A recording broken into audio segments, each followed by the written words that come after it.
নমস্কাৰ মই এতিয়া আপোনালোকক এইটো যিটো মেচিন দেখাই আছোঁ এইটো আচলতে ৰিং বনোৱা মেচিন ৰিং বুলিয়ে কৈছোঁ মই যিহেতু নেকি মানে আপোনাৰ ধৰি লওক এইবিলাক হৈ গ'ল আপোনাৰ ধৰি লওক যে ঘৰ বনাওঁতে যে আমাৰ কি বুলি কয় ৰডবিলাকক মানে ঘৰৰ খুঁটি বা টাই বিমৰ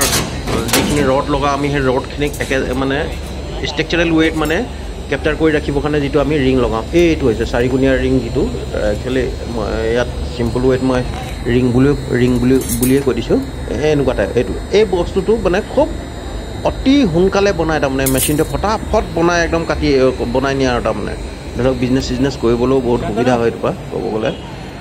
আমি একচুৱেলি কি হয় মানে ক'ব গ'লে ছাইটত এইবিলাক বস্তু যদি বনাওঁ বহুত মানে কি কষ্টিংটো বহুত বেছি হৈ যায় সেইটো আমি যিটো নেকি মানে প্ৰায় এই চবটো বনাওঁতে আমি কেতিয়াও মানে গন্তিত নলওঁ একচুৱেলি সেইটো বহুত কষ্টিং আহি যায় আৰু এইটো আপুনি ধৰি লওক এনেকুৱা ধৰণৰ মেচিন এটা বহাই বা বজাৰত মানে ছাপ্লাই দিলে কিবা কৰিলে তেনেকৈও মানে ভাল এটা ইনকমৰ চ'ৰ্চ ওলাই যায়